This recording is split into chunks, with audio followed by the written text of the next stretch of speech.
Hey, it's Matthew Cudmore with Story Behind the Stone, where we talk service, sacrifice, and story, connecting you with the past and the most interesting individuals and veterans' causes and commemorations around the world. Along with my co-host, Ryan Mullens, you're with Memory Anchor, a company devoted to using technology for good and changing the way the world remembers. Just the other day, we sat down with Stuart Taylor, CEO of Allied Forces Foundation, and I won't lie, this episode gets emotional.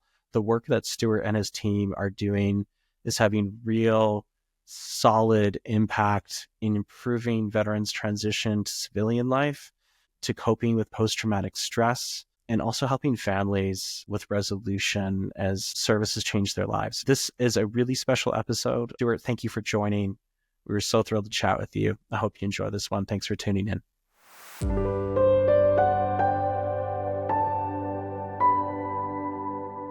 Welcome to the show where we talk service, sacrifice, and stories, connecting you to the past and the most interesting people in the field of veterans causes and commemoration.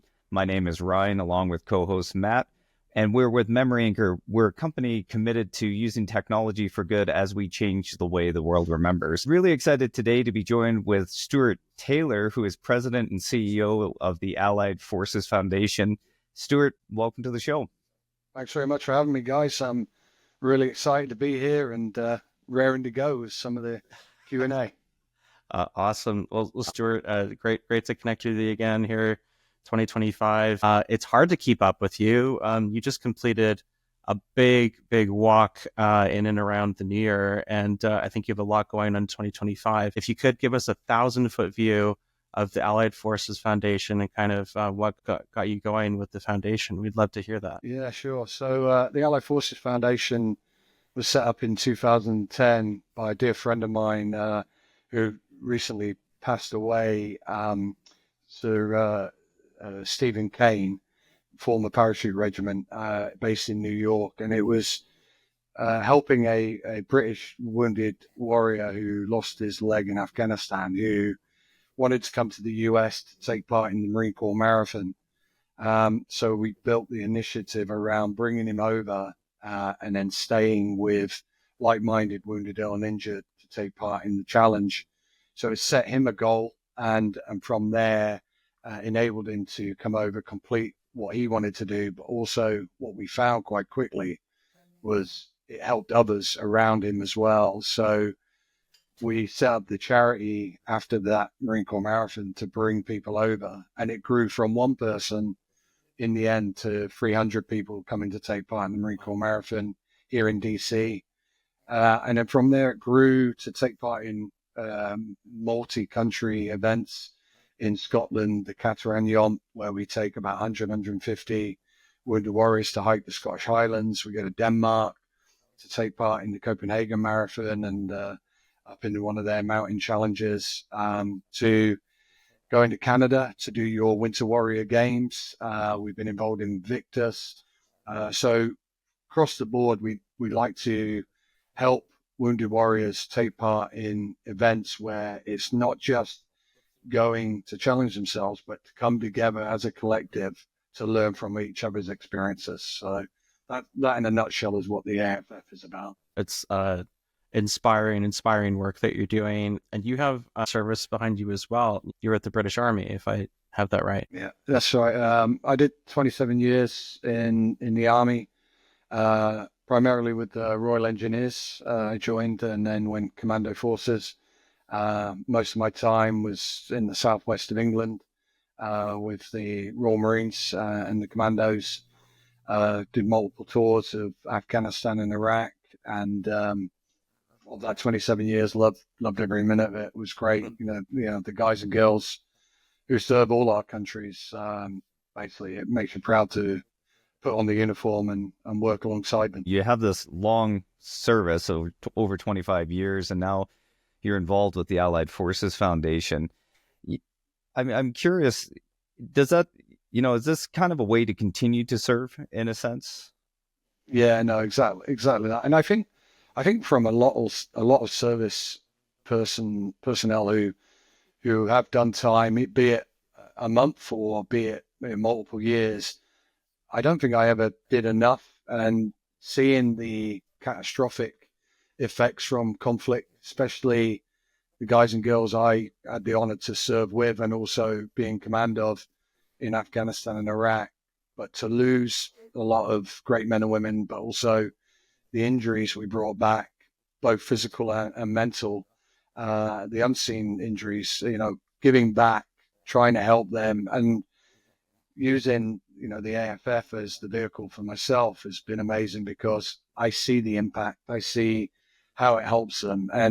And the fundamental problem, what I see across the board, is the lack of communication.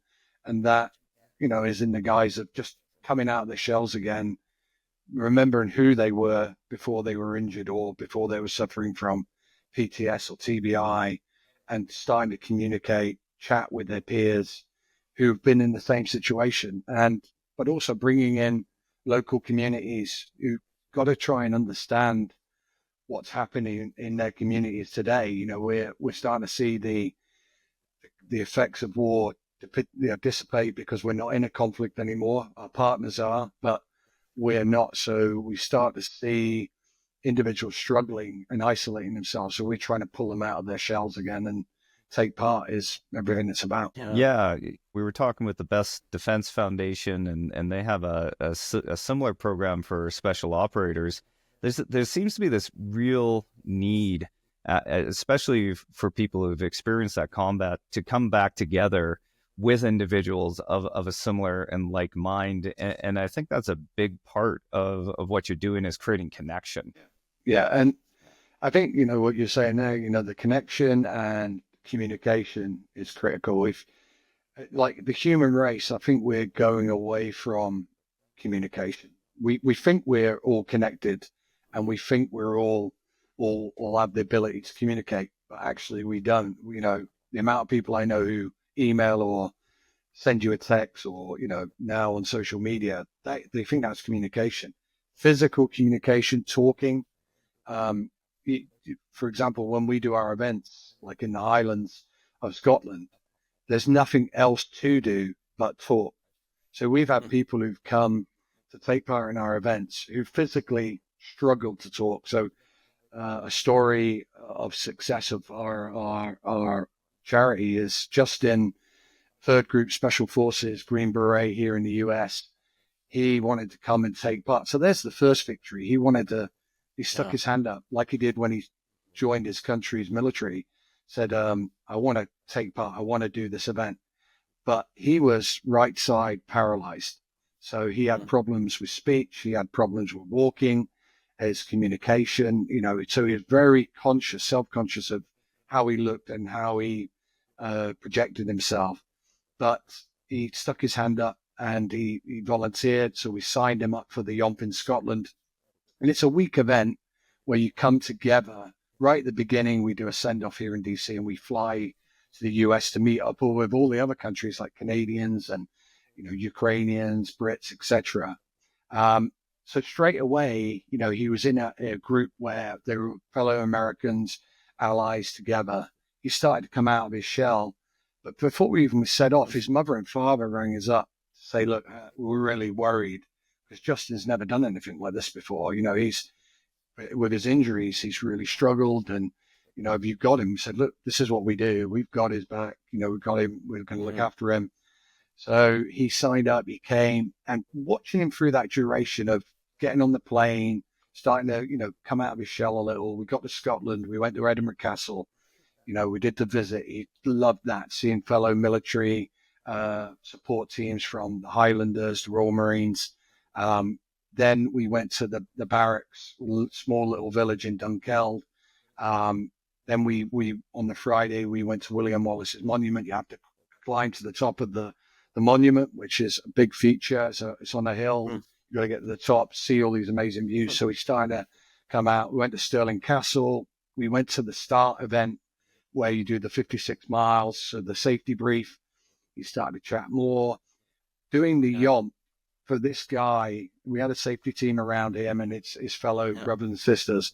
But to do 22 miles across the Highlands where you're physically dragging the right side of your body with no crutches, no other support, just himself, to bronze. The last 5 miles to bronze is a Munro, which is a mountain.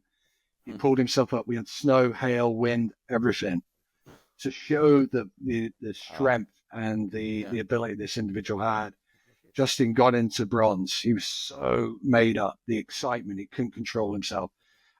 He was communicating, chatting to everyone, and he was out of his shell then. You know, he knew he'd achieved massive achievement. Then we did a dinner night, which was very regimental, ceremonial on the Monday. Tuesday, we do our own Highland Wounded Warrior Games. And why this was important to him, he'd always wanted to do something after service so he could get into things like the Invictus or the Warrior Games. But they always said, look, because he had disabilities, can't really do it. We found he could do archery. He was hitting the bullseye every time. And the world champions we had who do our Highland Wounded Warrior Games with one of our partners called Wild Fox Events with David Fox Pitt at the banks of Loch Tay, showed him how to use the bow and arrow again and, the archery skills. But being paralyzed, the release mechanism they showed him, he was hitting bull every time. So he went back with that under his umbrella now, and he had something else. But to finish that story, why it was so powerful for me, he came back to the US, got home. So he's made all these great new friends from up to 15 different countries. He gets home, his parents are so excited to see him. And he grabs his father and says, Dad, come with me. He goes to the garage. It's a movie set. This could be a movie. The garage lifts up. He pulls the sheet off his truck, starts it up, and his father's looking at him, and he takes it out for a drive. He hadn't touched it in 5 years since he was wounded. This mum and dad rang me up and the team and just thanked us, said, we got our son back. You know, the power of the events we do. It was so emotional for me, and it always is. But that's just one story. But to finish it off, why it was so amazing again. We have a mentorship program where we bring, people back, but we ask them, look, if you're coming back as a mentor, reach out to your community. So he reached out to a fellow Special Forces wounded warrior who was left side paralyzed. Basically, a week after his injury, he got shot in the head and he was paralyzed on the left side. Luke, he brought Luke over with his wife, who was his primary caregiver. He said, we're going to get the bronze together, brother. And the power of these individuals, it motivates me every day. And we've got so many success stories like that. But then, carrying that on, passing it forward is what it's about. So it's not just the catalyst of doing the event, it's the whole surrounding activities that it supports. I am tearing up over here. One gets me every time. Yeah. And so many, but like you talk about families, we've done a Disney initiative in the past where we've brought, not just the wounded warrior and you hit family. And I love that point you brought up. Everyone forgets about the family. Everyone forgets about the primary caregiver who 9 times out of 10 is a family member, be it a spouse or a loved one or a partner. Who's looking after them? Who's helping them with their mental woes and worries and concerns? So we used to take families to Disney. And this one occasion, one of the families, the wounded warrior, wanted to thank his family and his children. So it's about 12 people we took in this body to Disney. One of our partners, they looked after us. The child got to, Epcot, and you've got the big castle at the back. And this moves me every time. The moving story was that the child was suffering and the parents were. And the father said, look, let's get a balloon. Who do you want to send a message? So inside the balloon, and everyone's there, we're filming it. They let the balloon go, and he said, what was your wish? He said, I wrote a message to my dad to just tell him I still love him. And it released all that heartache that child was suffering with. And everyone just came together. And again, I break up on that one. That's the one I can't get out. Sorry to do that, but bringing them all together, that child would have never done that. He would have held on to that, for a long time, maybe had counseling.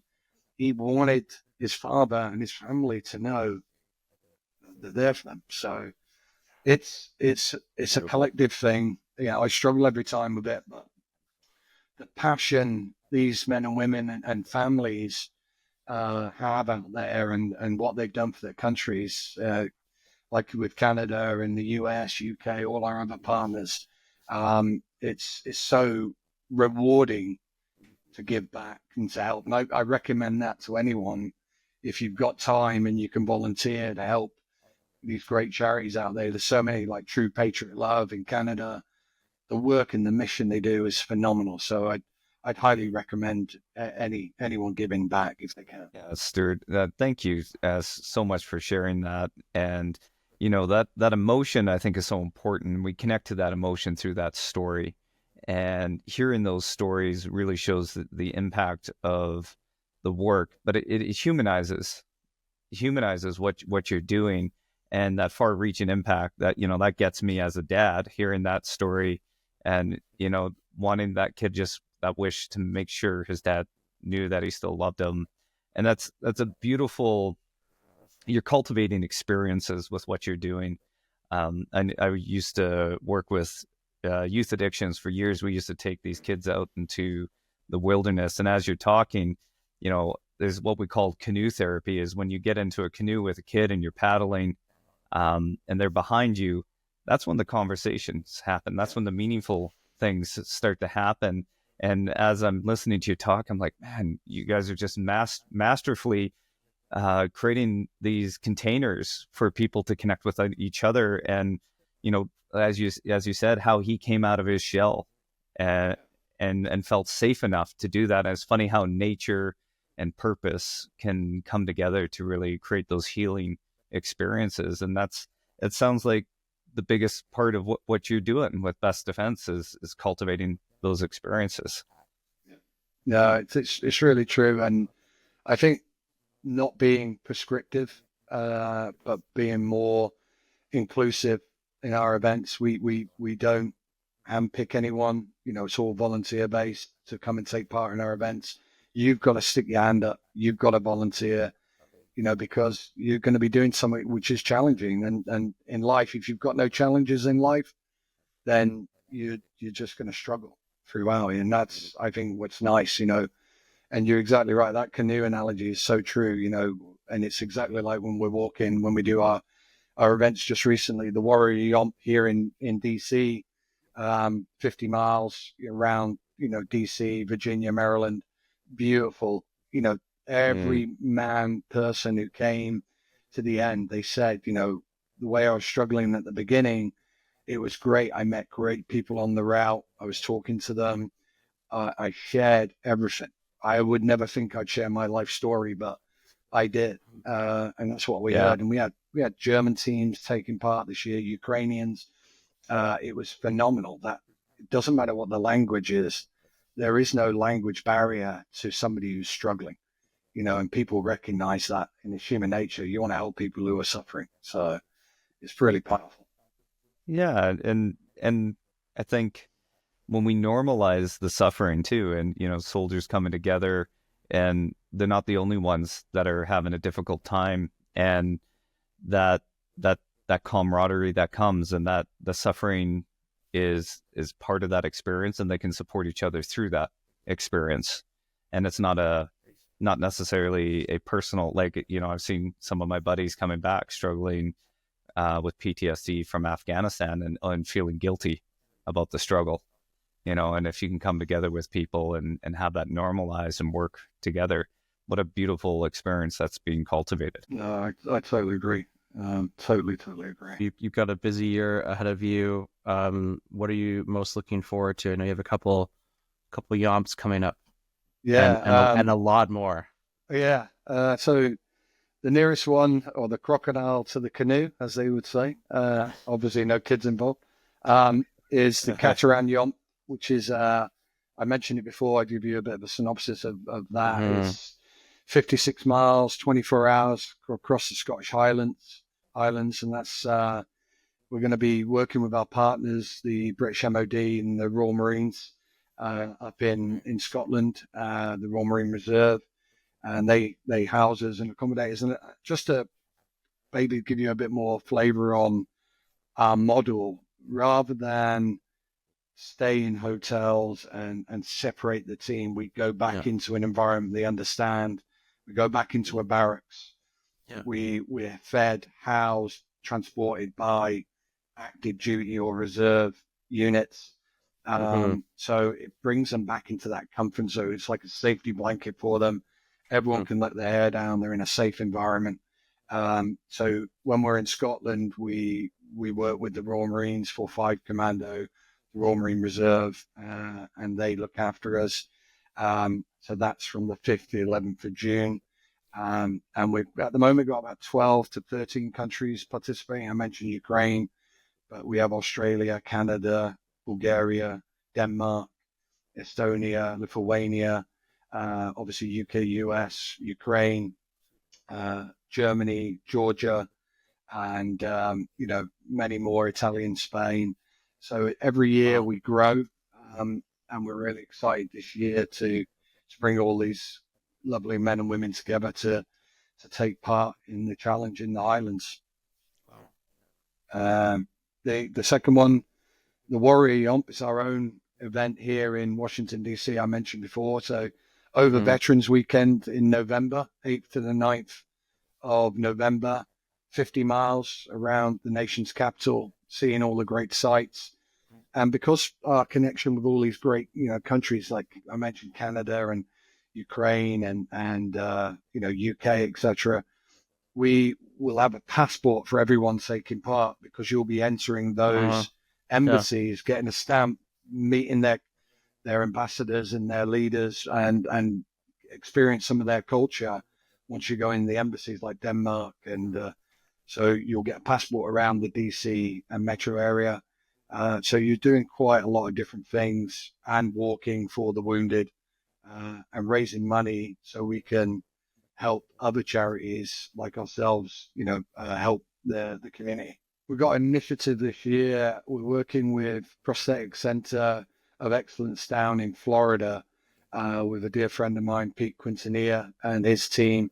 Pete's a left leg amputee Ranger Regiment, who's on our board, who does a lot of our events, but he works at the Prosthetic University in Florida. And what we're asking is veterans, wounded warriors, and active duty, if you've got old prosthetics that you no longer need, they're obsolete, even if they might be broken, please, if you could ship them down to us, we can, I'll post it on this site, the address in Florida, but we're going to collect them all, and then we're going to ship them over to Ukraine to support our Ukraine warfighters who are in need, because any prosthetic is going to help them, and they'll retrofit it to the wounded warrior the best they can. Because at the moment, as many people know, they're very expensive, and it's really hard to get them what they need with the numbers they have when we're in the hundreds of thousands of wounded. So anything anyone can do, it'll be phenomenal. And you can reach out to myself and the team at the Allied Forces Foundation if you've got any you'd like to donate. And best way to reach out to the Allied Forces Foundation? Yeah, so on our website, you can contact us through the website, alliedforcesfoundation.org, or, myself, Taylor, at alliedforcesfoundation.org, or info at alliedforcesfoundation.org. But yeah, multiple ways. We're on LinkedIn and Facebook and Twitter and Instagram. You reach out to us, we'll get in contact with you and give you all the information. Well, Stuart, listen, thank you so much for joining us today. It was really, really powerful to hear the work you're doing, but even more so how the work you're doing is impacting those soldiers and the family. And it always blows my mind every time we talk, just to hear how much you have going on in your life. And so even more so, thank you for taking the time out of your day to come talk a little bit about that with us. It moved me to tears. I saw Matthew tearing up too. I think twice. Yeah. Twice. Yeah. And we just really appreciate the work you're doing, and we know that you're going to continue doing. So thank you so much for joining us, and we look forward to connecting again. Thank you, guys. I really appreciate your time and everything you're doing to help the community. It's really appreciated. Thank you, Stuart. And thank you to everybody for joining us today. If you like the show, please make sure to give it a review and share it out with your friends. And check the show notes afterwards for any information that can connect you to the foundation and what they're doing.